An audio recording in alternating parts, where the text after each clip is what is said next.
Hello दोस्तों, मेरा नाम अजय है। मैं एक किसान परिवार से व गांव से संबंध रखता हूं। वहीं मेरा गांव शहर से बहुत दूर होने के कारण गांव में काम बहुत कम होता था और आमदनी भी बहुत कम होती थी। यहीं मेरे किसानी से इतना गुजारा नहीं चल रहा था।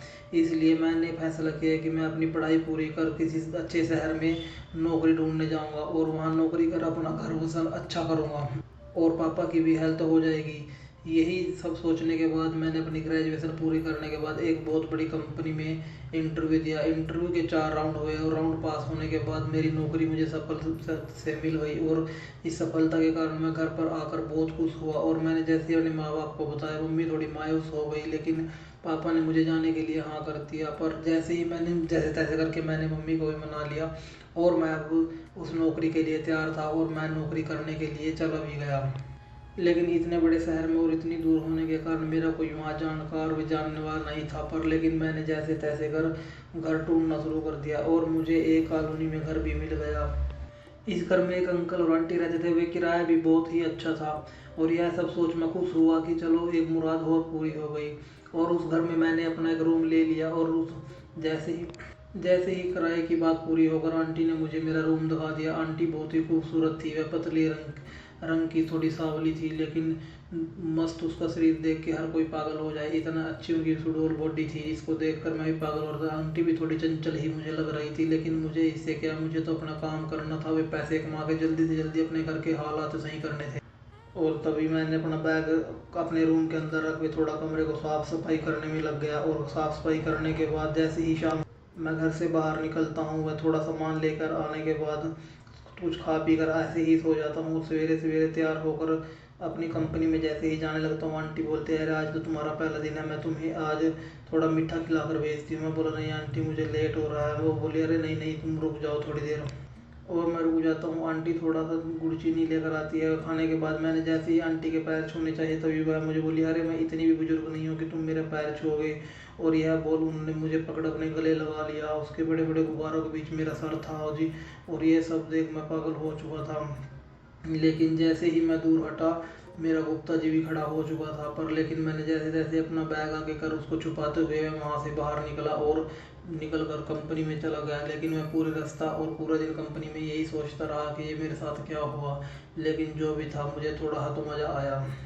और फिर कंपनी के छुट्टी होने के बाद मैं जैसे ही रूम पर मैंने हाथ मुंह धो अपने कपड़े बदल लिए, वे एक निक्कर और एक टी शर्ट डाल ली और मैं अपनी शाम का खाना बनाने की तैयारी में लग गया। लेकिन तभी एक मेरा दरवाजा एक कमरे का खड़कने लगा। मैंने सोचा शायद कोई है।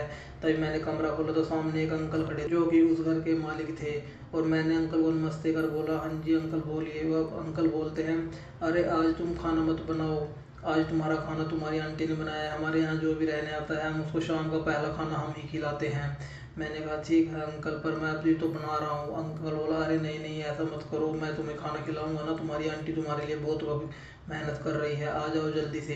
तभी मैं सब छोड़कर अंकल के साथ चला गया और तभी मैं नीचे डिनर सेट पर बैठ जाता हूँ। तभी मैं देखता हूँ कि आंटी ने बस एक गाउन डाला हुआ है और वह रसोई में किचन में काम कर रही है। किचन में से बहुत ही अच्छी अच्छी खुशबू आ रही थी। लगता है आंटी ने आज बहुत ही अच्छे व्यंजन बनाए हैं। तभी अंकल बोलता है, अरे ये आए हुए हैं, इनको थोड़ा पानी वानी तो दो। तभी आंटी पानी की एक बोतल और गिलास लेकर आती है। आंटी गिलास मेरे सामने रख वे झुक कर पानी पाने लगती है। आंटी के बड़े बड़े बबले देख मैं फिर से पागल हो जाता हूँ। वह मेरा गुप्ता जी खड़ा हो जाता है। तभी एकाएक मैं तकिया उठा अपने गुप्ता जी को जैसे कैसे छुपाता हूँ और तकिया ऊपर रख लेता हूँ। आंटी मुस्कुराते हुए बोली, आज मैं तुम्हारे लिए बहुत कुछ बनाई हूँ, खा के जाना और खा के बताना भी कैसे हो। तभी अंकल बोलते हैं, अरे मुझे नौकरी से भी लेट हो रहा है, मुझे ड्यूटी पर जाना है, कृपया मेरा भी खाना लगा दो, कैसा वो अब इन्हीं के लिए ही बनाओगे। तभी आंटी हंस के बोली, अरे हाँ हाँ बाबा लाती हूँ। और आंटी अंकल के लिए 4 रोटी व दाल लेकर आती है। तभी मैं अंकल से पूछता हूँ, अंकल आप क्या काम करते हो। तभी अंकल बोलता है, अरे मैं एक कंपनी में गार्ड लगा हुआ हूँ और मेरी रात की ड्यूटी चलती है, बस अब मैं जा ही रहा हूँ, मेरी नाइट शिफ्ट ही हमेशा चलती रहती है। और यह बोल अंकल ने अपनी 4 रोटी फटाफट खा अपनी वर्दी डालकर वहाँ से निकल गया। आंटी अंकल को गेट तक छोड़ने गई। वे वापस आकर आंटी बोली, चलो ये तो गए, अब कुंडी लगा देती हूँ। और तभी आंटी कुंडी लगाती है और कुंडी लगाने के बाद मेरे पास आती। वे आंटी अपना गाउन निकाल कर फेंक देती है। अब आंटी के जिस्म पर सिर्फ एक लाल बराही थी जिसे देख कर उसमें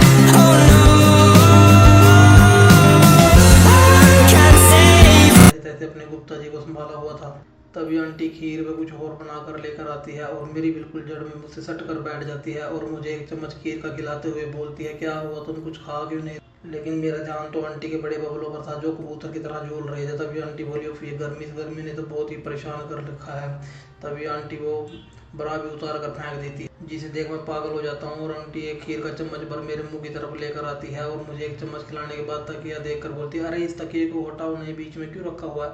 तभी आंटी धड़ाक से वो तकिया खींच देती है और खींचने के बाद मेरा गुप्ता जी को खड़ा देख वह बोलती है, अरे बाबूजी तो जाग गए हैं, अभी तो वैसे सोने का टाइम था। तभी ये बोलकर हंसने लगती है और धीरे धीरे से मेरे और पास आकर उसको, मेरे गुप्ता जी को अपने हाथ में ले लेती है और उसको सहलाने लगती है, जिससे मेरी आंखें बंद हो जाती हैं।